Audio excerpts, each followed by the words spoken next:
record. I like feel very like spacey today. It's all It's that okay. alcohol. It's all that astrology we're getting ready to talk I about. think it might be. It might be. Okay. All right, all right.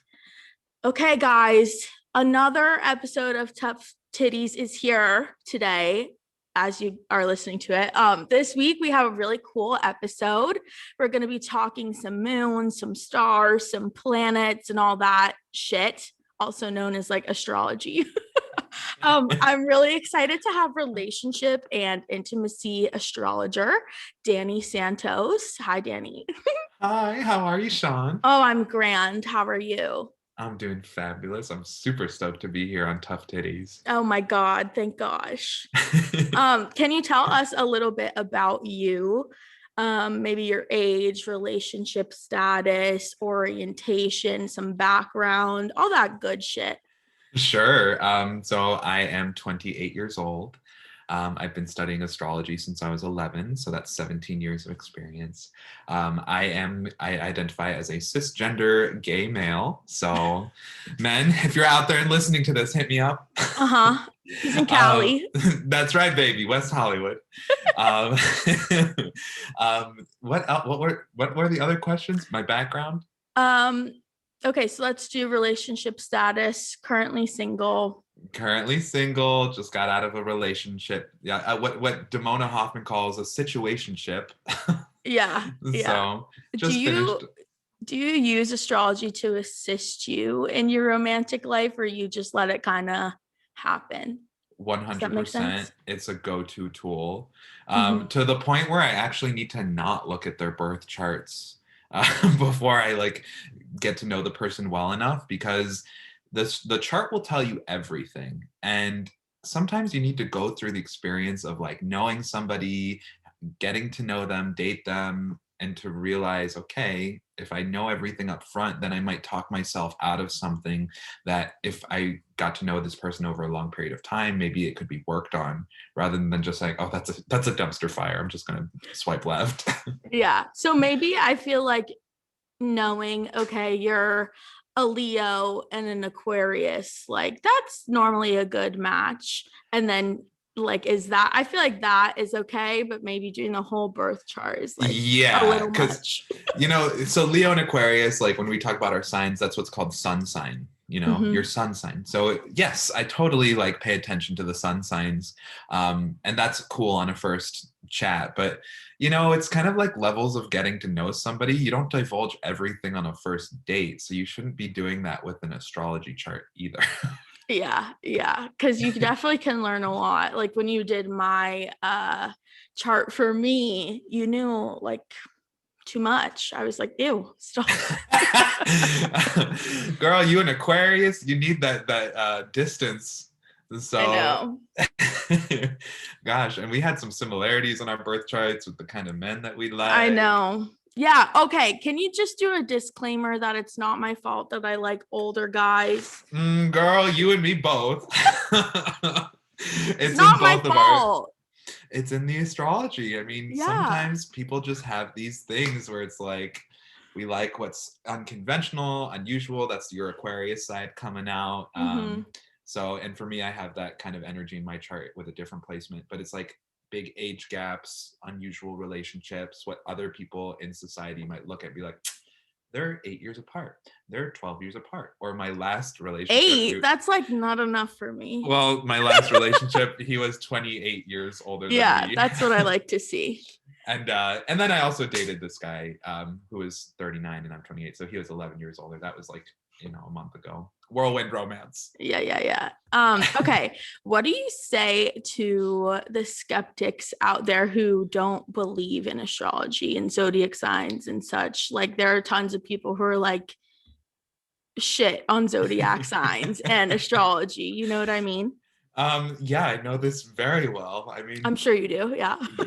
given that this is my career, I'm coming in contact with this all the time. People are like, "Oh, you really believe in that?" Or like going on dates with guys who are super against it. Mm-hmm. A lot of the times, it's either paired with like really really intense like skepticism about emotionality in general. So I'll see people who are atheists and stuff, especially against the astrology. But the way that I like to approach any skeptic is we have to think of it in terms of what Freud would say. So Freud would use skills like tarot reading and astrology to be mirrors for the unconscious mind. So it's like, okay, you're an Aquarius. Let's use it as a mirror. Let's study you through this particular lens of what an Aquarius is. And it kind of helps guide your perception about who you are and what you are. It's like looking at an ink blot test in a Right. way. Whereas Carl Jung would say, like, oh, synchronicity. It's the idea that all events in life are interconnected. And we can think of the moon being like the tides rising and falling during the course of a month. Who's to say that Jupiter, this tremendous giant planet in the sky, doesn't have that same kind of pull on us, but in a different way? Yeah, I think the biggest thing for me that kind of made me, I never was like against it. I kind of just didn't really know enough about it. But then when I thought about how literally the moon, which I feel like is so small, has the effect to change how the ocean rises and falls in the tides. And I'm like, the ocean is fucking massive and Mm-hmm. so deep that we've never even been able to see the bottom of the ocean before. Like there has to be something, and something has to have some kind of effect on us. I completely agree. Thank So you. if you're questioning astrology, I also do tarot readings too. If you're questioning these kind of like metaphysical properties in life, my only thing is like just use it as an experiment to like look at yourself in a way that maybe you wouldn't have before. Yeah, I mean, I think it is hard for a lot of people to believe in it because it's not like uh visual, almost like it's kind of out there and it's not tangible. So you're like, how could this be real? But yeah, the moon thing for me is what really got me thinking like, okay, there's got to be something in here that's that will affect us. Yeah, and like in astrology, like your sun sign, that the sun is in the same sign for an entire month, but like the moon only stays in the same sign for every 2.5 days. So it's like you can have a birth chart where it's like, let's say hypothetically, you and I were born 3 days apart. Mm-hmm. We would both be like Aquarius is probably, but our moon signs would be completely different. Yeah, I actually have a friend who's 3 days. I'm February 6th, she's February 9th. And yeah, our all of our, didn't you say that I'm all three I'm like all as Aquarius as you can get or Let, something like let that? me pull up your chart, girl. Okay, Hold on. it had a special name, but I forgot it. So, Okay, so pulling it up now. okay, tell You me. you have what's known as a stellium in Yeah, that's Aquarius. what it is. Stellium. Can you explain that? Yeah, so a stellium in astrology is when you have 4 or more placements in one zodiac sign. So in your chart, it's Neptune, Uranus, the ascendant, Mercury, the sun. Girl, that's 5 placements. You are Aquarius as all hail. Yeah, so I'm like super Aquarius, I guess that's what that Yeah. means. Well, Okay, and yeah, go for it. some of the medicine for Aquarius is like learn to get a little bit more attached, like let people in, be more vulnerable, take the Yeah, walls yeah, down. yeah, yeah, yeah, yeah. Yeah. Okay, let's do some astrology 101 really quick. Sure. I need a quick rundown on what we need to know, like the basics of astrology, just in order to understand this episode. So For some sure. definitions of terms. So we mentioned sun and moon signs and like rising, whatever the hell that means. How Yeah, about you yeah. start there? Okay, so I always like to bring psychology into it. Okay. I graduated from USC's film school with a degree in critical theory in cinema and media. Mm-hmm. And I did my emphasis in film theory, psychoanalysis, studying the likes of Freud, Carl Jung, all that jazz. So Carl Jung had his theory of the ego.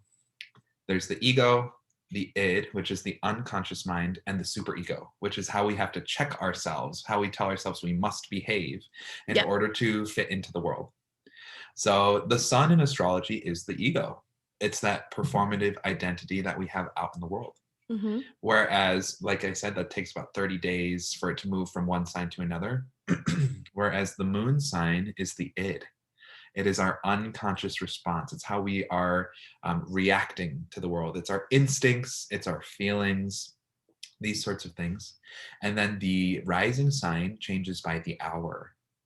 So you can have two people like born even 3 hours apart, and it's like a completely different birth chart. So the rising sign is the superego. It's the way in which we feel we must check ourselves in order to be functional within society. Okay. So like in my birth chart, I'm a Pisces with a Pisces moon. So my conscious and unconscious response is the same. So I have a little bit less cognitive dissonance than most people. But then my super ego is Capricorn. So I'm like disciplining myself. I'm telling myself, be perfect, get it right, like show your best face forward. Right. Okay. What about the elements? You know how we have like water, air, like all that shit. Totally. So the elements in order would be fire, earth, air, and water. Mm-hmm. There's this theory that the 12 signs of the zodiac kind of represent like the journey of the soul. So the first one being Interesting. fire, think of like the Big Bang. Yeah. Fire is like passion and creativity, and its sexuality to a huge regard as well. It's similar to like the solar plexus chakra, if we're talking about the chakra system. So it's like, it's just gung ho. The fire signs are like Aries, Leo, Sagittarius, and they're more concerned with like adventure and fun and responding. Think of a fire. Okay. Whereas the earth signs, we've got Taurus, Virgo, and Capricorn, and they're all about stability, reality, their physical health. They like good food. They're concerned with like what's practical and real. And this is usually the most money conscious signs are earth signs. Mm. And Tauruses are like all about having a nice house and stuff. So, we definitely see that element of stability coming in. And again, these are just super basic definitions. Yeah. It does not explain the whole birth chart. No. But then we have air signs, which is on the understanding of relationships and how we communicate with people. So we've got Gemini, Libra, and Aquarius. Uh-oh. Can you hear me, I Shawn? found you. Okay, you're back. Can you hear me? Yeah. Okay. All right. Awesome. Sorry about that. It's okay. So the air signs of the zodiac, it's like Gemini, Libra, and Aquarius. Mm-hmm. So these are all about human relationships and how you and I relate to each other. So Gemini is the self relating to the self. That's why it's the twins. It's compartmentalized. Whereas Libra is like the self relating to somebody else. It's the scales balancing me and you. And then Aquarius, your sign, is the self relating to the world at large. And then we have the water signs, which are all about emotions, intuition, spirituality, family. So we're seeing the more sensitive signs. This is what I am. I'm a Pisces. Mm-hmm. So it's all about my feelings. These are the people that just feel so much and they can't remove themselves a lot of the time, but we'll see compassion and intensity of emotion and sexuality too. So Yeah. Okay. How about houses? okay, so in astrology, the first house is also known as the rising sign. If you're looking at somebody's birth chart, that entire house system, again, shifts by the hour. So each of the houses are in analogy with the 12 signs of the zodiac. So the first house is kind of similar to like Aries energy. So, although you are an Aquarius, Shawn, in your Mm-hmm. birth chart, you have the sun, which is that ego, in the first house. So, you're going to be a bit more spicy like an Aries. Yes, I am spicy. Yeah, baby. So, you're just operating like you are who you are. That's a very Right. Aries quality, but you don't have Aries in your birth chart in that way. It's more that you are embracing the idea of here I am. I'm at your expression, your ego is at the forefront, like an Aries is. So it's kind of like a little modifier. And then each of the 12 houses like just represent a different area of life. It's like money, community, family, self-expression, day-to-day maintenance. It goes on and on. I mean, there's 12 of them. Yeah. Okay. How about retrograde? I think that's an interesting one. Yeah, so a retrograde is, we can hear the famous term like Mercury retrograde. This Yep. has totally made its way into the mainstream, especially out here in California. Hmm. They recommend, so when a retrograde is happening, it just means that from where we are on Earth, it appears as though Mercury is moving backwards in the sky. And that's what it means. It's literally retrograding, retro to go back. Mm-hmm. And when Mercury goes retrograde, Mercury is the planet of communications, details, learning lessons, understanding things. There's an element of travel that goes with Mercury retrograde. So if that planet is behaving and forcing us to go backwards, it means that we have to review stuff that we have not been dealing with. So, oh, go ahead. No, I was just listening to you. Okay.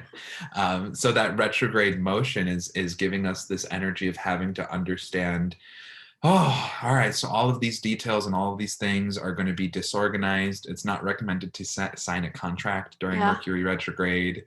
I have some clients that are getting married during a Mercury retrograde. So, but And that you doesn't say mean, that's bad? well, for marriage specifically, it's not that big of a deal. It'll tell you maybe the wedding will be a little disorganized, but what's a Okay. more powerful indicator of like, is the relationship going to be good, is looking at their birth charts. So, Mm-hmm.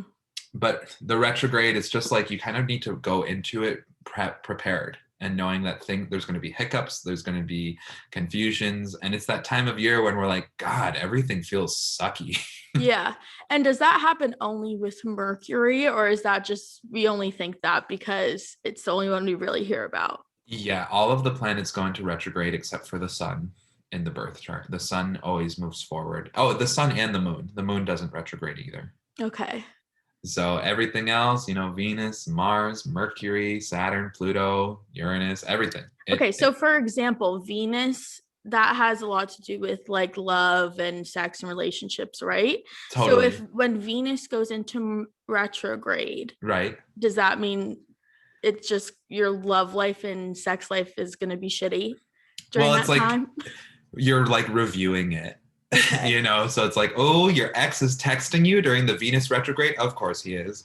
Like, he's trying to make his way back into your life. Or maybe you're reviewing things about your own sexuality. It's like, I've seen people go into like Sex and Love Addicts Anonymous during that time. Mm-hmm. I've seen people get back together with exes that they like had been broken up with for a long time, only to then break up when Venus went direct again. That's the term for it. Like, it stations retrograde and then it goes direct. Okay.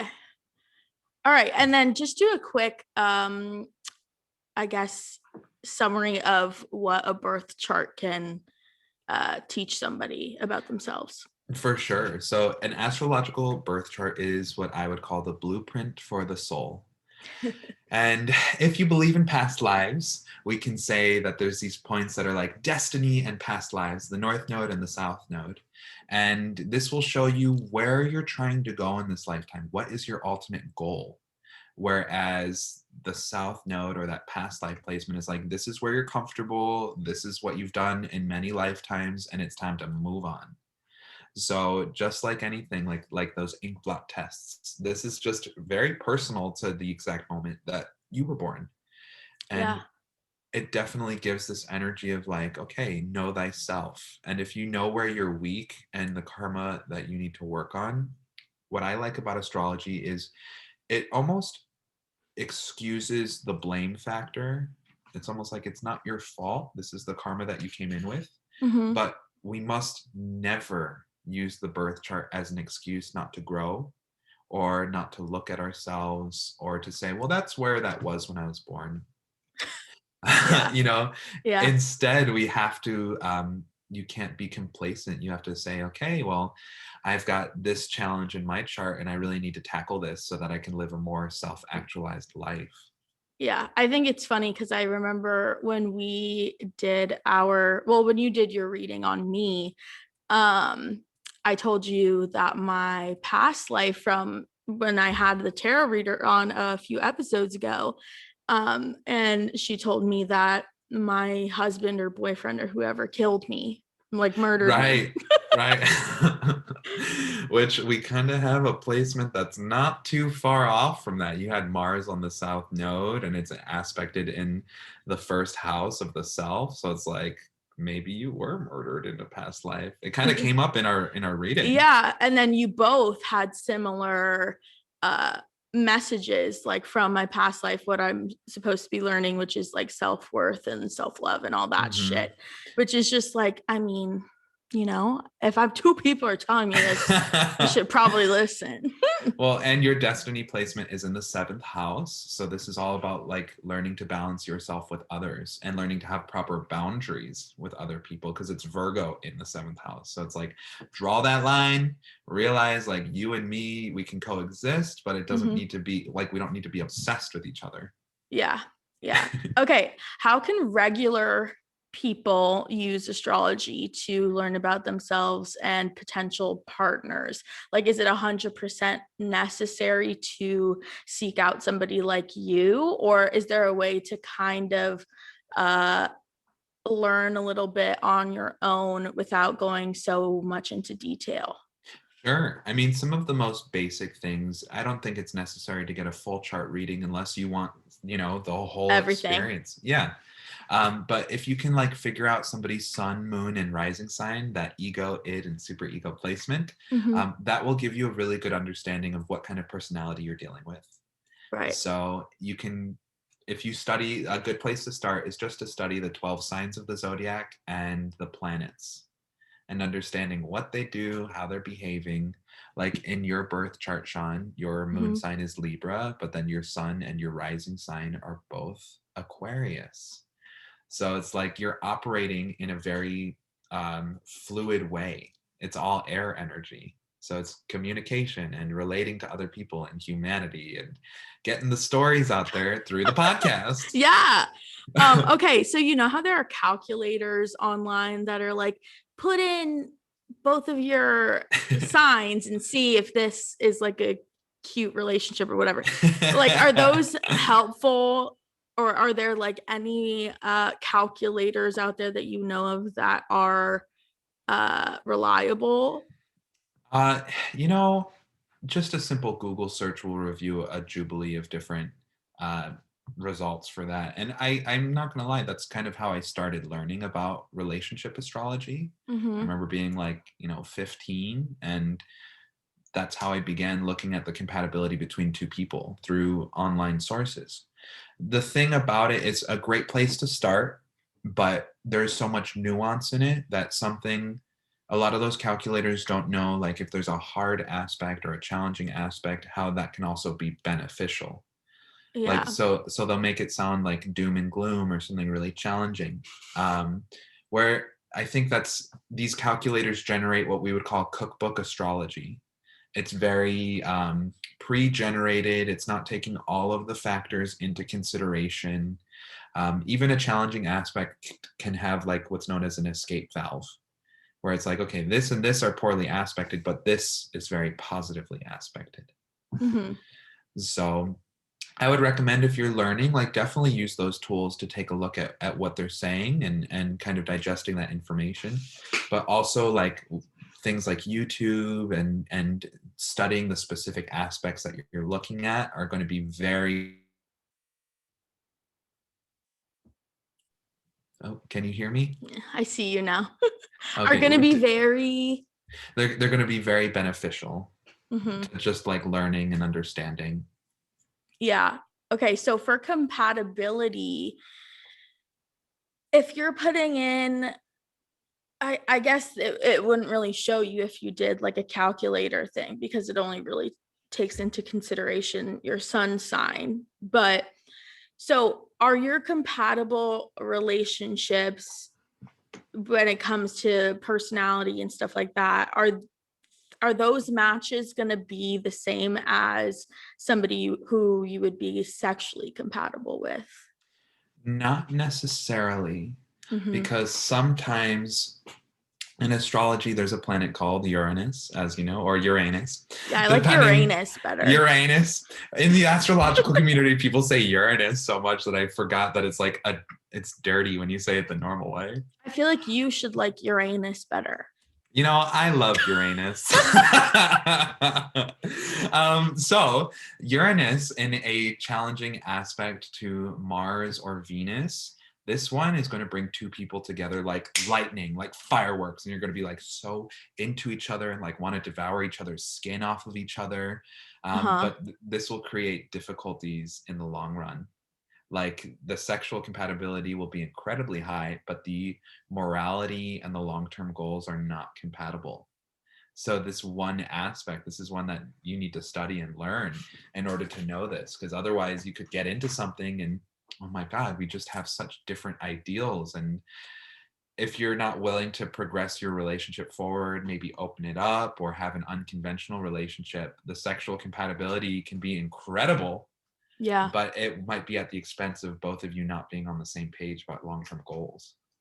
So So that's how do just one you, example. yeah, how do you like, I guess, I guess it's more so like a personal choice, but I feel like if you are like super super sexually compatible and not so uh a relationship compatible, then I don't know, I feel like you, to get that balance, like the sexual will kind of have to come down. Does that make sense? Yeah, Like it totally. won't be so fiery. Is there like, are there any like charts that you have seen that are like super sexually compatible but also relationship compatible as well? Absolutely. I mean, it is, I mean, maybe in my own experience, I've seen a lot of the really crazy charts because that's just what I attracted because I was behaving that way. Because you're crazy? Yeah, well, girl, A little. I like to throw it down in the bedroom. So I don't know that. I've never been there. I'm Cuban. I got the Latin flair. It's part of the whole Uh-huh. thing. But no, there are definitely birth charts where you're gonna find people who have a good sense, a healthy sense of sexuality with one another, who also want to commit to each other.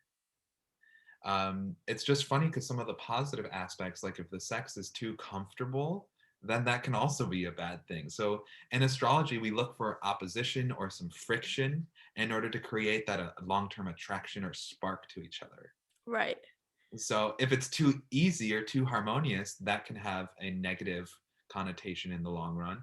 But if it's too chaotic, that can also. So Yeah. we need a certain level. It's like the rules of attraction. You need that friction. You need maybe like that couple that needs a spat here and there, or Yeah. he likes to put the toilet seat up and she wants to put the forks in a different drawer, and it's like, oh, it's just you're rubbing me the wrong way. Mhm. That's actually very compatible at times Well, I feel because like that's also why people say like makeup sex is the best sex. Or like right. angry sex, like when you both are like pissed off at each other. It's like that's what they say. I don't know. I've Yeah. never done it. Oh I should girl, do that. it's good, Danny says it's good, so I gotta try it So, out. but we can also say this kind of like working out your issues in your relationship in the bedroom is one of the best things that we can do.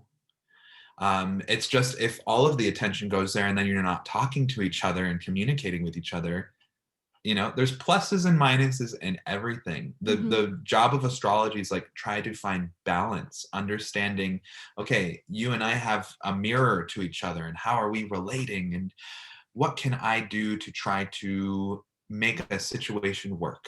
Because my mentor all the time, she says this, her name's Dr. Stephanie Hunter Jones, no one's perfect. You I can say I find am though. I mean, girl, you doing the tough titties. I think this is as close as perfection as we are going to get here. Oh, that's sweet. But no one's perfect. We can't expect somebody to be our knight in shining armor or that savior. Yeah. Instead, the recommendation is do the work in your own birth chart, find your challenges and difficulties, work on it, and then you will be able to attract somebody who doesn't trigger your trauma. Yeah. Because we all got trauma in the birth chart. It's there. Yeah. So by What? working on ourselves, sorry, No, um, go. by working on ourselves, we can clear that karma and then find a healthy relationship. Yeah. What makes someone compatible with someone else or with another sign? Because I feel like, sure, you get a birth chart read, but how do you know that the information you get from your birth chart is um harmonious with your partner's? You know what I mean? Like Totally. I just don't know. I feel like there's so many like little things to think about, and sometimes like everything looks good on paper, and everything Mm, like some guy might look so good on paper to you or to me, but then when you go on a date with them, there's like no spark, there's like nothing. You know right. what I'm saying?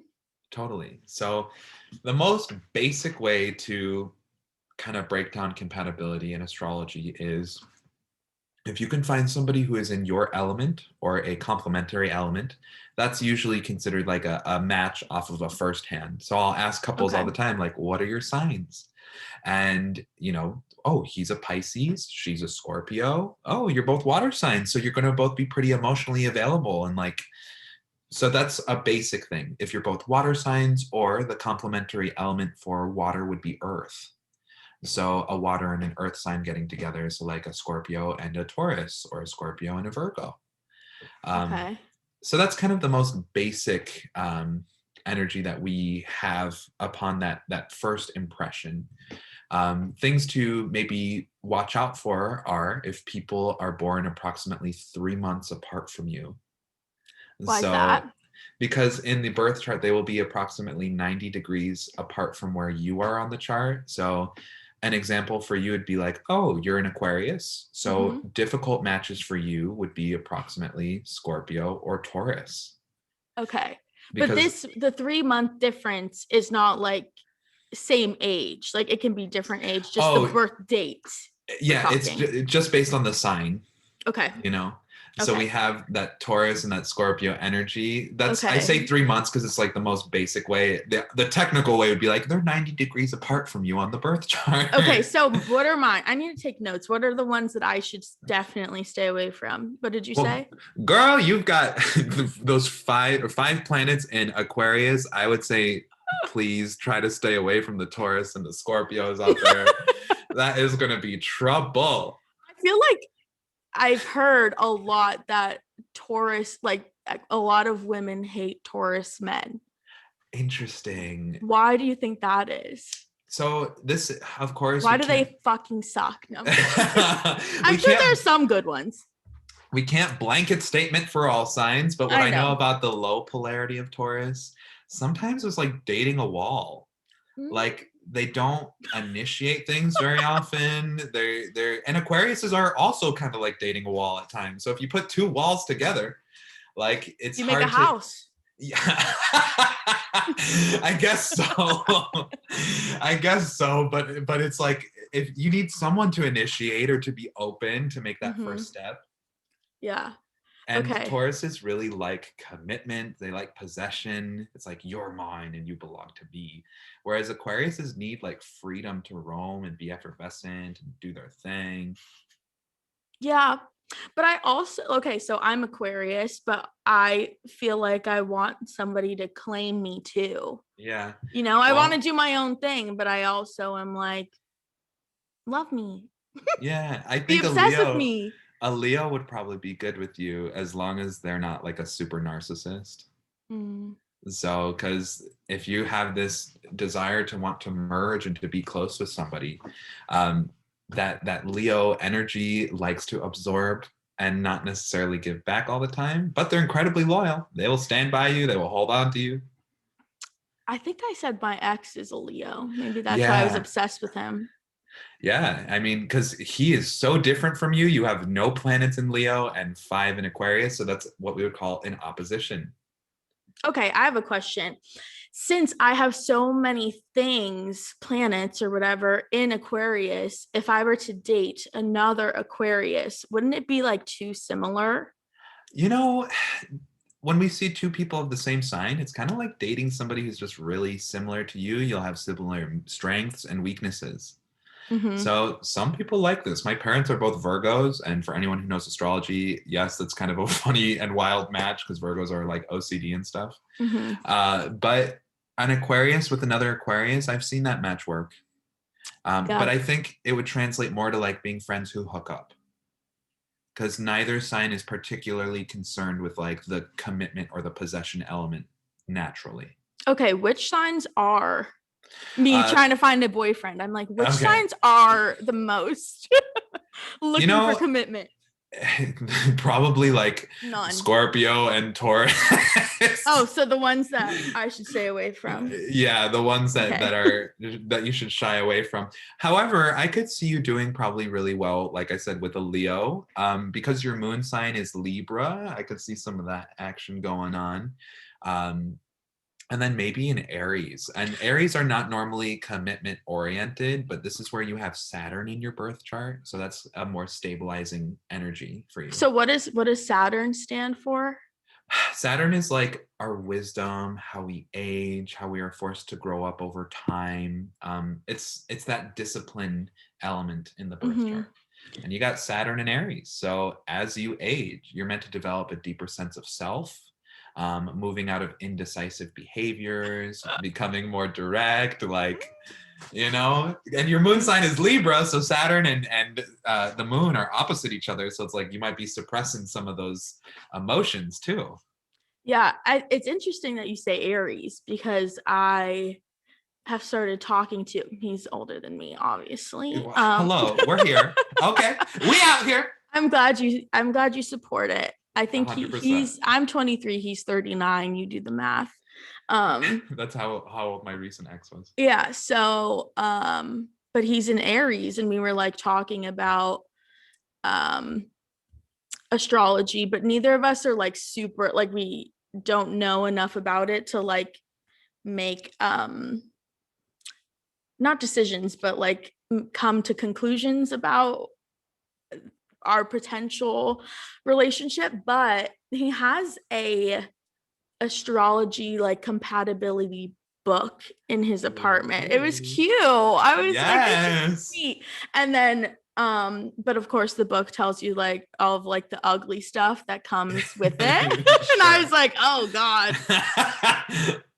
Well, the fact that your moon sign is Libra and his sun sign is Aries, that's a super compatible match because it's the ego and the id, the conscious and the unconscious kind of going at it. And it's also like the sun is masculine, the moon is feminine. So you're playing the natural feminine role and he's the masculine.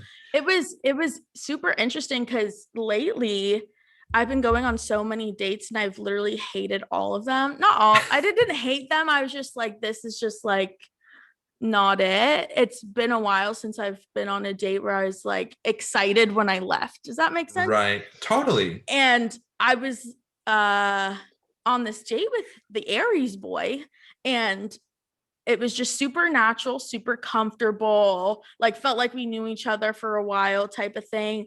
And then he walked me to my car and he was like, bye. And I was like, no, I didn't want to leave.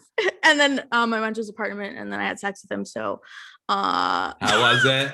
it was really Oh, good. oh, girl, you got that natural opposition, the Aries Libra thing going on. So, because of that moon sign in Libra, I feel like this could be a really great match for you. Okay, so you're saying pursue that. Yeah, I say go for it. Want me to And write that down? Send him a message. Tell him. I will. Whoever you are, we got the tough titties over here. She needs your love. I do so bad. But you have Saturn in Aries, so you're going to stabilize his life and he's going to kind of teach you about life too. Well, is that because he's old or because he's Aries? It's because he's Aries. So Aries energy in your life will naturally, either you will be caring for and learning, or they will mentor you, or both. Okay. And interesting, I have Saturn in Aquarius, so you and I have this energy as well. You're kind of teaching me, and here I am on your podcast. I know, but you teach me about astrology stuff. So it's a back and forth though. Mm-hmm. So that's that same kind of flavor, except you have it with somebody that you're getting sexy with. Yeah, I can't get sexy with you. No, I'm too sorry. Bad. You're like, I'm so sorry. I don't like vagina. I've never been near one other than my birth. Well, so I'm what they call the gold star gay baby. I feel like there are a lot of gay guys that have tried to experiment with girls to make themselves not be gay, but obviously that doesn't work. For So sure. good for you. Yeah, You didn't do that. I didn't have to put any girl through any kind of trauma. So No, because then I feel like a lot of girls are like, I made him gay. And I'm like, no, sis, he was always gay. oh Lord. I mean, I had two girlfriends in high school for like one was for one day and the other one Aw. was for a week. And I just think about it. I'm like, I still feel bad. Like, I could tell that they both really liked me and I had to Aw. break their freshman hearts. They'll be okay, I hope. Yeah. Well, one of them I'm still in contact with and we're super tight, so it's all good. Okay, so then it's fine. Um what okay, give me some signs. I know we're just going to be general here with the Lay it sun on me. signs because we don't have everybody in the world's birth chart. Um what signs are the most compatible and which signs are the least? So compatibility is a funny thing. Anytime we have an opposition between two signs, Mm-hmm. oppositions either repel or attract. So the sign that you might be drawn to the most and also kind of a little disgusted by at times is your opposite sign. Yeah. So in your chart, we talked about your Aquarius, that Leo energy. But also your moon sign in Libra, so that Aries energy. These are natural oppositions for you. Okay, so when you're trying this, oh my god, astrology is like so complicated when you don't know shit. Right. So, when you're looking for relationship compatibility and I guess sexual too, you could do it, right? Like Yeah. you can look at all three, like the sun, the moon, and your rising sign. Well, if you're looking sexual compatibility, you want to look into Venus and Mars. What is Mars for? So Mars is our masculine active sexuality. It's how we pursue things. It's how we argue. Didn't you say I was a nympho? Yeah, you got that Mars and Pisces, baby. Woo! I told You my know? friends that actually when we were in Nashville, we were talking about astrology stuff. And I was like, yeah, I had my reading. And he said I was a nympho and I loved old guys. I was like, pretty It's in spot the chart. on. It's in the chart, girl. Yeah. You got that Mars and Pisces is traditionally known as the sign of orgasms. So with the Mars and Interesting. And Pisces, you're it's a like, Pisces, so girl, I got that love going on. Okay, it's Pisces for days. I love that. But no, you got to look for Venus and Mars and what they're doing in the birth chart and how are they expressing themselves. It's Okay, so just then fine, just relationships then. if we're looking for commitment or like to have a harmonious relationship, we want to check the aspects between the moon and Jupiter because the moon represents our emotional fulfillment and Jupiter is like our morals and our values and the meaning of life. Okay. So if you can find somebody who emotionally fulfills you, who's also on the same page as you, Mm-hmm. that's some of the most profound like things that we can have. Compatibility between sun and moon signs are also really good. So if you like you with this Aries, your moon sign's Libra, there's an opposition there. That's a natural attraction. For me, like my sun and moon are both in Pisces. So if I could date like a Scorpio or a Cancer or a Virgo, these signs that are either opposed, Pisces and Virgo, or in a positive aspect, Scorpio and Cancer, that would be great compatibility in my chart. Right. So say, every like basic person, I don't actually because I don't know why I don't have it, but CoStar, it'll Sure. tell you, it'll tell you like what your sun sign is, your moon sign, and your rising sign. Is that what it's Yeah. called? Yep. So say you're on CoStar, you're looking at that, and then you have your potential boyfriend or girlfriend or partners, those three as well. Can you just use those three and be like, this could be good, this could be bad? Yeah, I think you can do kind of like a little general reading. It's like, here's a good example. Okay, give me. When we're pulling tarot cards, you can pull like 3 cards, or you Mm-hmm. can pull the whole deck and kind of look at the entire situation. So it's like your sun, moon, and rising sign, and theirs is like a 3-card relationship reading. Yeah. It's kind of giving you the juicy on their ego, their unconscious mind, and their super ego. Okay. And how do you respond to each other? So I think that is like a good starter place for Totally. people that aren't like you and like, they just have CoStar for Yeah. fun. Well, here's an example. My brother-in-law and my sister, she's a Cancer, he's a Pisces. That's very compatible. Her Hmm. moon sign is Gemini and his moon sign is Taurus. That's not really not compatible, but also not really compatible. It's But just then main in the middle. it's kind of in the middle, yeah. Yeah. And then we have their rising signs. Hers is Sagittarius rising. He's a Leo rising. They're both fire. So that's good. So yeah, and I mean, they kind of go together really well. It's just that emotional response. He's trying stability. That's, that Taurus moon, whereas she's like processing and trying to analyze things. So there's differences, but also they have the astrology enough at least to say like, we got this. Yeah. Interesting. Mm-hmm. What other things besides like your sexual and relationship compatibility um can you discover about who would be a suitable partner? Does that make sense? Like we take out Totally. the sex and we take out like you'd be a good boyfriend type thing. Like what else can you find in astrology um to find a suitable partner?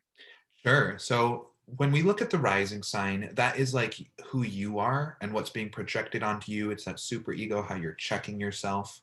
The seventh house, so the rising sign is also known as the first house. The seventh house is the opposite point in the birth chart, where it's like this is what you would actually partner well with. It's the complete opposite of who you show up as. So Okay. it's a natural partnership placement. So in your chart, your seventh house is actually, because you're an Aquarius rising, opposite sign of Aquarius is Leo. Um, so it starts with that Aquarius, or excuse me, with Leo rising, but your ascendant, it's broken up in your chart. So the first portion is Leo, and then there's some Virgo in there too. So it's like people born in a certain time frame in your chart, Leo, Mm-hmm. Virgo might also be a really suitable match. Interesting. Or like my ascendant is Capricorn, but Okay. then the seventh house in my chart, it starts in Cancer, and then the majority of it is Leo. So there's something about Leos that I do have a really compatible nature with. Mm-hmm. Are there times of the year people should not be dating or looking for love? Yeah, actually, it's recommended during Mercury retrograde, not, or especially a Venus retrograde too, Yeah. or a Mars retrograde, that sex, love, relationship stuff going on. Uh-huh. During these retrograde periods, that can be a good time to turn inward, revisit an old flame, but it's not recommended to go meet someone new, because Okay. they say like if you're meeting that person under this Mercury retrograde, you might have this kind of retrograde flavor going on to the way that you're like initiating with each other and getting to know each other. Now, that doesn't mean you're destined to not have a good relationship, because like we said, what's more important is the compatibility between your two charts. Mm-hmm. But to meet somebody under a Mercury retrograde, sometimes it can mean like they'll come in and then you don't really see them again. Right. Okay. I just came up with this thought, Lay it but on me, mama. okay. So you do tarot, so you like are probably very familiar with twin flame type stuff. Oh, yes. Is there a specific like crossover between your twin flame and yourself and the astrology within the two? Girl, this is a question that I have been digesting for years. Oh, okay, so Very, it's a very long-winded answer. well, yeah, there's the long answer, there's the short answer. The short answer is I'm not so sure about the twin flame dynamic in general. Oh, Um, because okay. the twin flame teaches us that we have to suffer in order to achieve love. Love. Lub. Uh, love. I love you. Um, but a healthy, good relationship shouldn't require us to be in this kind of dynamic. Mm-hmm. Now, I do kind of believe that there are people that enter our lives. We change each other, we transform each other, and that twin flame dynamic is known for famously ripping two people apart, forcing them to self actualize, and then come back together. It's Yep. very difficult to see it in a birth chart that a twin flame is actually there, because oftentimes it's mistaken for fantasy and addiction elements that we can see in birth charts. So if we have negative Pluto placements, which is all about obsession and addiction, Mm-hmm. and negative Uranus and Neptune placements, Uranus is chaos and going really fast and putting the opposite of the brake, the accelerator on. Yeah. Pedal to the metal. Or Neptune, which is about dreams and fantasies and savior energy. These things cannot be present in the birth chart in a way that has an eroding effect on us. Mm-hmm. Instead, it's that person comes in, they're your mirror, you fuck some shit up for a little bit, you come apart, and then if you two can fully ascend, then you've got this like twin flame dynamic. But both people Right. need to be available. They need to have done what Carl Jung would call their shadow work, and they need to be fully self-actualized on their own. Mm-hmm. So the amount of percentages of people who follow that entire cycle from beginning to end, you can only know that they're your twin flame if you're at the end of the process. Right. Otherwise, it could just be some fuckboy. 95% probably is. Mm-hmm. They say that the twin flame is less than 1% of the population actually experiences this dynamic. Interesting. Mm-hmm. Huh.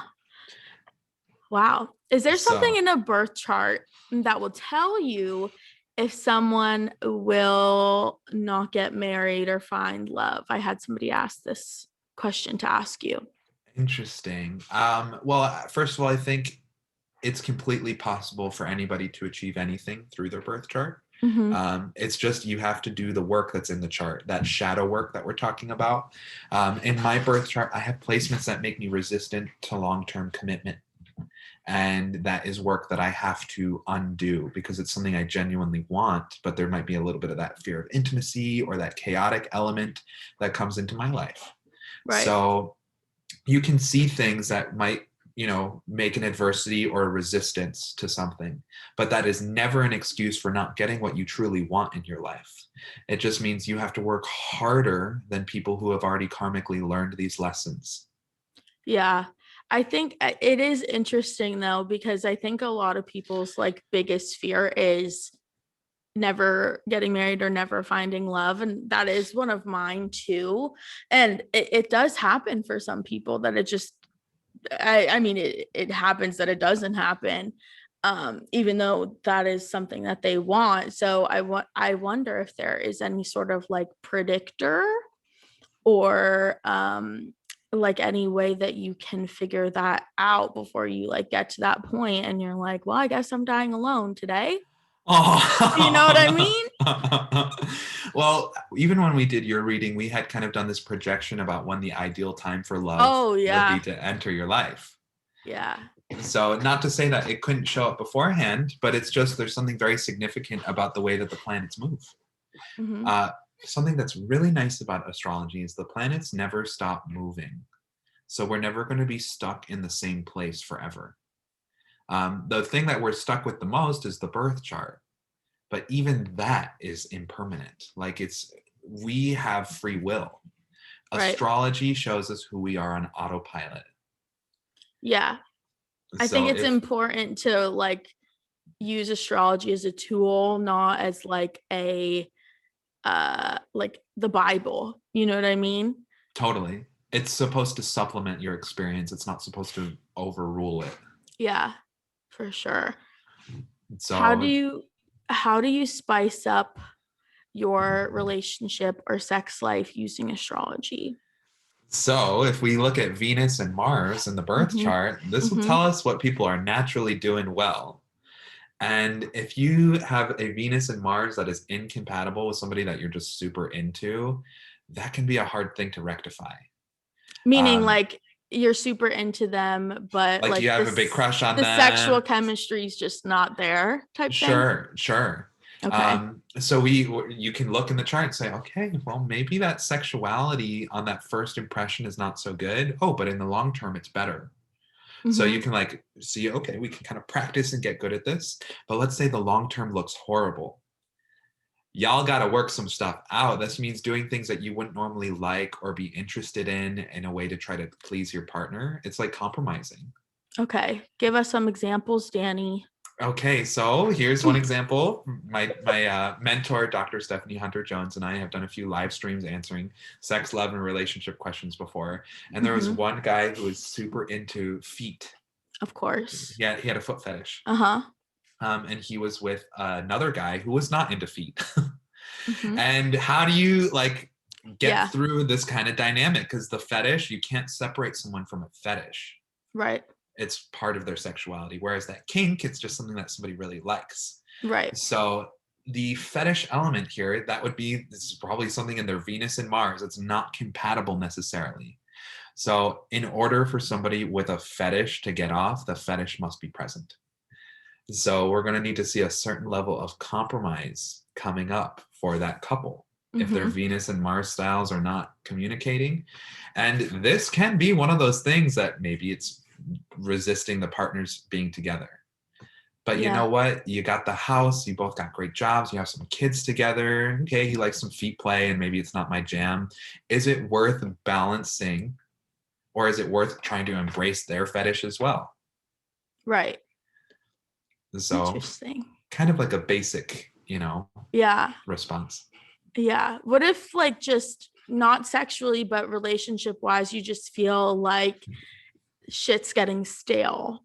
Like I at a point in my last relationship that I was just like I just feel like we're an old married couple. We're like super stagnant right now. Like there's no growth happening, and he was a Leo, so we were like a good pair. Right. And I think a lot of couples do go through that. Is that just something that you should just go through and um it's just a little rough patch, or is there something you can do to spice that part up? I think 100% that we can always spice it up. Just outside of astrology, introducing Mm-hmm. novelty into any sexual dynamic will help Mm-hmm. rekindle some of the flames. Right. So for some people, novelty is like, get those edible panties. And for other people, it's like, let's have a threesome. It's Yeah. just, there's different levels. But if you can see like, oh, she's got a lot of Aquarius in her chart, she's going to need to do some freaky stuff, experiment, like play. It's got to be like a little unconventional. Okay. But then you got that Venus and Capricorn, so you might just be a little less progressive sexually in some ways. Like it's multi-layered. Yeah, that's So why it's hard. Astrology is hard because you can't just look at the sun sign. Like there's no, so much. you got to look at everything. But you got that Mars and Pisces, so it's like you're gonna want sex all day, every day, I total day, do. day. Dude, I literally, oh my God, when I just told you that I had sex with that The Aries. Aries man, and it was great. And then like the next like few days I was literally depressed because I wasn't getting it. I You weren't was getting the like sex. it's like I'm depressed because I just had good sex. Like it should not be like that. I feel you, mama. It's I tough out feel here. you. We Pisces placements, we can't get enough. We It's love the tough. sex. It's tough. But if you look at the Venus and Mars, like you can try to cater to that. So Mm-hmm. it's like, okay, my Venus is in Aries in my birth chart. I just need a lot of passion, I like need to have sex a lot. My receptive part wants to run and go for it. Whereas my Mars is in Cancer, so also like the emotions and the feelings and all of that stuff going on too. Yeah. So I would need to find a partner who's okay being a freak sometimes and also like looking into each other's eyes for prolonged periods of time. Gross. I hate that a lot, but maybe that's just because I'm like awkward. I don't know. Well, it's that Aquarius party. You don't want to like divulge into the emotional realm. It's more like sex is kind of like a fun experiment for Aquarius. Yeah. Yeah. I remember with my ex-boyfriend, I think I told you this, he would try and say, like, I love you during sex. And I was like, ew, Uh-huh. don't say that. Wait till later. I was like, that's So gross as fuck. yeah, Stop it. but that's very Aquarius of you. Like, very It's like Aquarius of me. just take the emotions out of the equation. That's so funny. Uh-huh. Um, I'm curious to know if you can see in a birth chart who, like, if someone has masculine or feminine energy, because I feel like no matter your gender, you have one of those, and it may not be just because you're female, you have feminine energy, right? So is there a way to see that, or is there a way to see that in like different aspects of life, whether it changes or Absolutely. not? Okay, Absolutely. that's cool. There are some signs that are naturally ruled by planets like Venus and Mars. Which are So, feminine. well, so Venus is feminine, Mars is masculine. Okay. These terms, masculine and feminine, I know they're limited in our understanding of, gender and all of that, but Mm-hmm. for astrological terms, we're going to go with them. Okay. So we can think of the water and the earth signs in a feminine polarity. Mm-hmm. So, like you being an Aquarius, that's an air sign. So That's I'm not, masculine. it's masculine in its temperament. Mm-hmm. The air signs and the fire signs, they have that more masculine kind of energy. So when we look at me being a Pisces with a Pisces moon sign and a Capricorn rising, You're Mars and Cancer, feminine. it's feminine. It's very feminine. But then I have Venus, the feminine sign, in a masculine placement in Aries. Okay, so now I'm thinking like because you're gay, do you think that your astrology has plays a part in that? Yeah, I mean, for sure that Venus in Aries is very receptive in a masculine way. And that's not true for all Venus and Aries people, but then my Venus makes a hard aspect to Neptune and Uranus. So this is what's responsible for me dating older men, for being gay, for being maybe a little bit sex crazed myself at times. Mm-hmm. It's that element that makes me progressive, unconventional, unusual. It's in my birth chart. Can't help being gay. Can't help being gay. Okay. The star said so, baby. That's what I'm saying. I'm like, leave me alone. I like Yeah. old people. It's in my birth chart. You What know do you want what? from me? What, Can't what do change you it. want from me? Literally. I'm like, I can't change that. But So, yeah, we can definitely see things like that in the birth chart. You can see if couples are meant to be in an open relationship, or if they're going to want to be oh. strictly monogamous. So Can you there's see also, that? Can you see that with just a single person? Like if uh, they would do best in a monogamous or an open relationship? yeah, according to my chart, it says that the long-term like thing for me should be to be in open relationships, but I really want to transcend that. Like I want to be in a committed monogamous one. So you have to Yeah, work on yourself in a certain way in order to get there. right. Because I feel like, I don't know, if I'm making assumptions on what I've learned from you about Aquarians, I would say that it probably would say something similar, Yeah, Aquariuses are typically, I mean, but I don't want interested. that. Yeah, Aquariuses are ruled by Uranus, which is that planet of progressiveness. And like, it's not really commitment, it's about big picture, like, how are we moving the planet forward? So oftentimes Aquariuses will have this really progressive sexuality, open relationships, polyamorous, or just like No. avoidant of love and romance altogether. Well, But then you've got Venus and Capricorn's a very dedicated sign. So when okay. you have your love planet there, it's like you kind of want that stability and that commitment. Yeah, I have no interest as of at least this point in my life right now. Like I just simply don't see myself in a open relationship or like being polyamorous. Like I don't see that Yeah. for me. Well, and then you got Mars and Pisces too. So it's like that very sensitive, emotional, that it's still there. No, I just like to hide it. Uh-huh. And that's some past life stuff for you. You actually have to learn how to feel all of that. Ugh.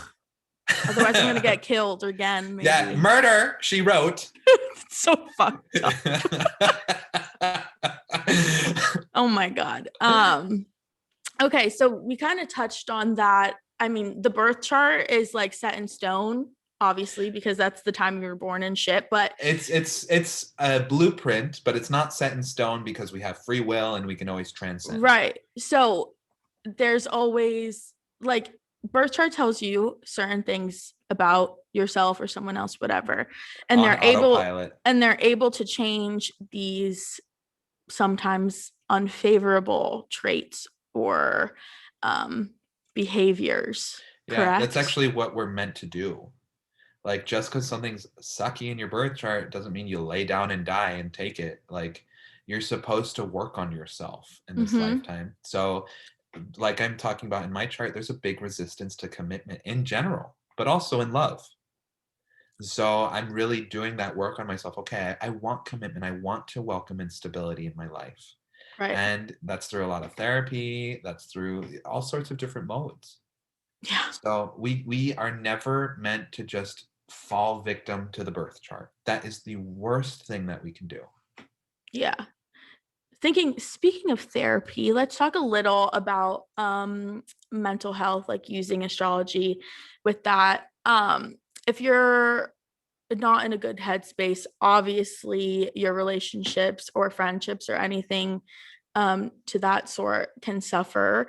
And I think if you're like also not in a good headspace, you're not going to attract the type of person that you need. Right. um so that being said, how can someone use astrology to better their mental health? Absolutely. So, obviously, first and foremost, I'm not a doctor or a Disclaimer. psychiatrist. Yeah, gotta throw that out there. My parents are both doctors, though. So, Oh, and here I am, their gay astrologer son. It was their dream, yeah, I he's know. probably like cringing. Yeah, yeah, for real. They're better with it now. But anyway, to answer your question, Mm-hmm. when we look at this mental health, oftentimes we have to look at Mercury and the moon and what these things are doing in the birth chart. And that will tell us how anxious you are, your emotional response. Like anything else, it's kind of all there in the birth chart. And if we can start to recognize, okay, this one planet is an archetype that I need to focus on. Mm-hmm. Mercury, it's day-to-day maintenance, details, anxiety, mental clarity. You can like meditate with this energy and say, okay, I want to like improve this. And what I always tell my clients all the time is our words are the steering wheel and spirit is the ship. If you want to improve your mental health, it's not a bad idea to look in the birth chart and see what's causing that problem for you. Okay. And then to So look at literally mine real quick. Tell me my bad shit. I mean, I um already know. I just want to see what you have to say. all right. So for you, there's career stuff is a lot of anxiety. Oh, yeah. Well, That's that's like, graduating into a pandemic, sweetheart. I feel you, baby. And then the moon is opposite Saturn. So you have this tendency to like stuff your emotions down. And that stimulus, we talked a lot about this in the birth chart, that energy with father energy and like, that kind of That stuff. father energy just jumps right out at you guys, huh? hmm Mm. Girl, I have some of that in my chart too. So, It's you kind of know, funny, it is. but It's sad. interesting. It's interesting how we see that stuff kind of pop up. And it's like, this is a life lesson to learn how to integrate your emotions towards that energy. Mm-hmm. For sure. And then that would be like incredibly healing as you move through that and also make your romantic relationships better because then you'll be more emotionally available according to your moon sign. Okay. Then I gotta do it. Girl, it's in the chart. Okay? We see Yeah. it.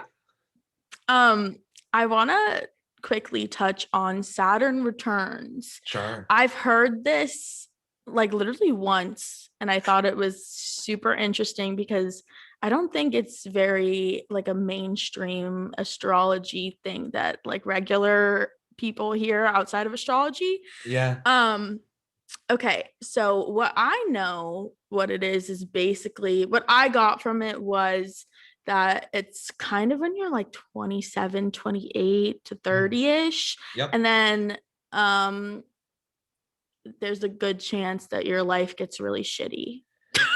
So that's kind of like the very pop culture understanding of it. Okay. So let's talk about Saturn first and foremost. I believe Gwen Stefani or No Doubt had a record called Return to Saturn or The Return of Saturn. Okay. So if you want to get in the mode, pop some of those tunes. Okay. But Saturn is all about discipline. It's growing up, responsibility, maturity. It's a very fatherly archetype.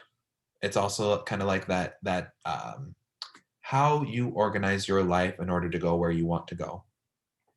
And between the ages of 27 and 30, we have our Saturn return. That means Saturn takes all of that time from when you were born to 27 to 30 to return to the same sign that it was at the time of your birth. Damn. Takes a long time. Hurry it up, baby. Okay, come on, Saturn. But it's why we see that energy of this is how you have to grow up. It's like diligence, it's temperance, it's patience. So when Saturn is returning in our chart, the way that I learned it was off of the astrology podcast. They did an entire episode on this.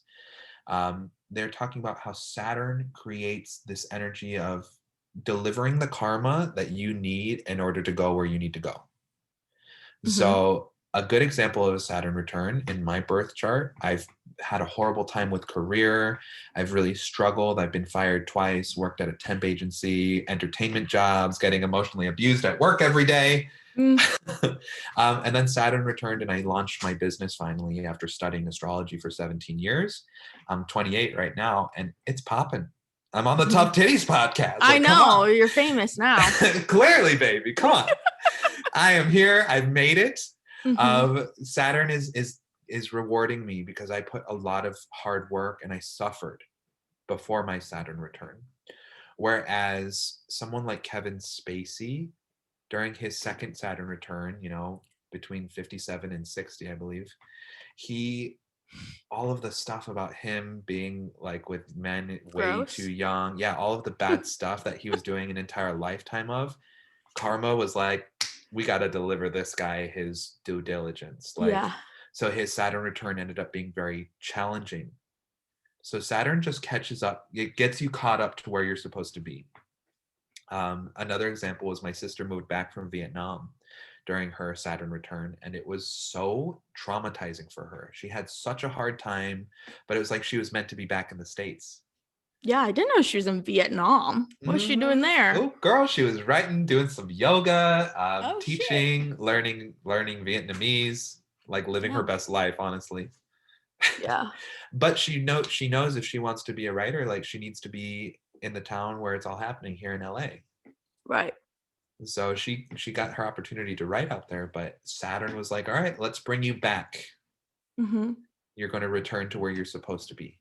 So what should somebody expect when their Saturn returns? Just like big life changes, basically. It's a stabilizing force. It's a disciplining force that really teaches us how we are meant to go forward. That Saturn return, it's a guide, it's a teacher, it's like a form of medicine, and sometimes it doesn't always go down with a spoonful of sugar. So how do you make the most of this time period, especially because sometimes it is shitty, like your life just like gets fucked up? So what we can do in order to aid ourselves in that process is recognizing like what we've been calling your shadow work. Saturn in your chart, girl, you got that Saturn opposite the moon. So that's going to be a time in your life where you're really looking at your emotions and the father stuff and all of that. I already did that. I don't want to do it again. Well, maybe it's going to have to do with how you connect deeper in relationships and like fully give yourself and be vulnerable and, you know. Yeah, it's just interesting because I've only been in one relationship, so the only ex-boyfriend I've talked about is the same person. But I've told you that I was like super obsessed with him. I thought we were gonna get married. Like I really felt like so strongly in love. But then you say that like I don't, I guess, really give myself fully, or I don't really know what you say to me, to be honest. Well, but I'm like, I feel like I do, but maybe there's some subconscious stuff that I'm just like don't want to let out. And that's probably, you can see how Saturn is aspected in your own birth chart just to see what the juicy is on your Saturn return. So I had Saturn in the first house in my chart, so it's like me coming into myself in this lifetime. It happened on that timeline. So my juicy is just some emo shit. Well, you've got Saturn in the second house. So this is about money, creating stability in your life. And your stability is going to be dependent on how much emotional work you do. So you're going to be more financially stable the more that you work on yourself, and then having better relationships, because Saturn makes a hard aspect to Venus in your chart. That's what's responsible for you liking older men. So it's like your Saturn return is going to be one of like making that money, getting like serious about what it is that you really want in a relationship, and then finding the balance between yourself and others. I feel like that's not terrible. But No, it's not. Who It's knows not what so Saturn's bad. gonna do to make that Yeah, happen. So it's just like keep your heads on your shoulder, hmm knees and toes, and just jump for it. You know? yeah. Okay, I'm gonna ask you a few questions that I was asked to ask you. Sure. Um, Out of the millions of galaxies, moons, and planets, why do you think this specific one has an effect on your life? Like this, which specific one? This specific galaxy, or like Oh, our. well, that's because that's what we're in the center of, or maybe not the center. The sun is obviously the center of our solar system, but Mhm. um, it's like this is where we are. This is the environment that we're in. So think about it this way: if you grew up in Germany, you would take on the qualities of German culture, and you'd learn those norms and those things. Mhm. We happen to be in the Milky Way galaxy, and we're in the solar system. This is where we are learning. We have the archetypes of the planets available to us here. So those are obviously going to be the ones that influence us. Right. But who knows? There's probably some crazy other shit that we don't know about that probably has some type of effect on us too. Well, I wonder all of the time, like, are there other zodiac signs? Are there other like I'm planets sure. in different galaxies and they have their own mythologies? I would be so fascinated to get to read those books and to understand like the knowledge of what other people know that we don't. Mm-hmm. Okay. Does the freakiest sex happen when it's a full moon? Girl, I'm not gonna lie, the full moon, that's where the term lunatic comes from. Yeah, when Because you like when there's a full moon, like the hospital is like crazy. The yeah, it's ER. the mental hospital too. Like we'll see people's mental health being aggravated. Why? All of Why? Why? What does the full moon have to do with anything? so It's the at full as it's moon, like it's strongest. it's pulling on us a little bit more. It's literally tugging on us. Think of that tide. When the Yeah. moon is new, the tide is low. When the moon is full, the tide is high.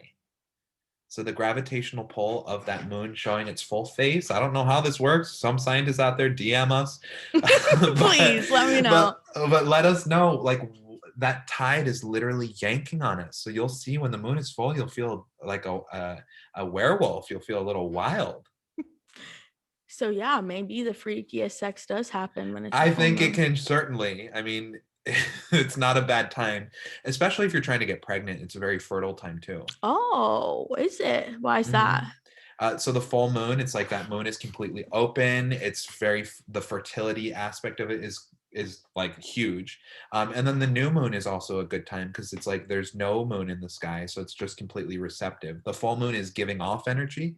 The new moon is taking in energy. Okay, so if you're not trying to get pregnant and you're not on birth control, maybe skip the cream pies on a full moon.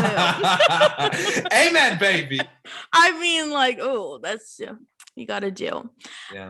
Um, yeah, I asked you this a little bit earlier, something similar, but can you use astrology to see if you will die alone? And no is the answer Yeah, because I don't think so because we still at the end of the day have free will. mhm, You might be able to see somebody who's resistant to commitment, who if at the end of their life like they weren't able to make it happen if they wanted it, maybe that's karma that they're going to have to come back in their next lifetime. yep. So the birth chart just shows us the karma that you naturally come in with and how you are trying to overcome it. All right. Is there anything else that you want to leave? Best piece of advice you can leave with the tough titties crowd? You know, there is a piece of advice I was given recently. Okay, let's hear it. One of my clients, she's an absolute darling. Her name is Alexis. Mm-hmm. She told me never date a man in transition. So Meaning what?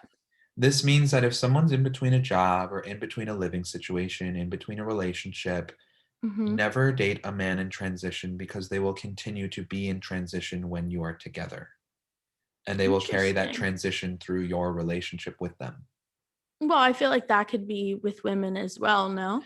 Of course. Well, when we say man, it's just never date a man, woman, they, them, person, human being, etc. Lizard, I don't know, whatever you're into out there. Lizard. The lizard people. Never date a lizard in transition. That is a good piece of advice. because you want somebody who's more fully realized. You want somebody who's Mm-hmm. fully available to you. And Mm-hmm. if they're in transition, you're going to be in transition too. True that. So, and that is the tough titties I got for you, baby. All right. Thank you for joining me, Danny. This was so fun, but also like mind fucking. Of course. And if you want to follow me on social media, you can find me at Santos Crystal Visions on Instagram. And I also Mm-hmm. have a Yelp page for my Mm-hmm. business, Santos and the Crystal Visions. Okay. You can find my email and my phone number there if you want to reach out to me for a reading. Yeah. What is the best way people get in touch with you to get a reading? I would say probably find my phone number and shoot me a text message from my Yelp page. Okay. So Sounds good. that's a good one. Or shoot me a message on Instagram. And then say, I listened to you on Tough Titties and you were so cool. Oh my God. Gotta love that Shawn baby. She knows what she's talking about. I really don't. I just pretend. The titties are tough. And so are the times, baby. I know. So, you know what? It's hard out here. We just gotta keep going. Keep going, hang out with the planets, and just live that life. Yeah. And I just got to say thank you, Shawn, for having me on the podcast. Oh my God. Thanks for coming. I've been on a lot of casts and this has been a blast. Oh my God. Thanks. I'm excited. So, me too. Okay. I'm going to stop this.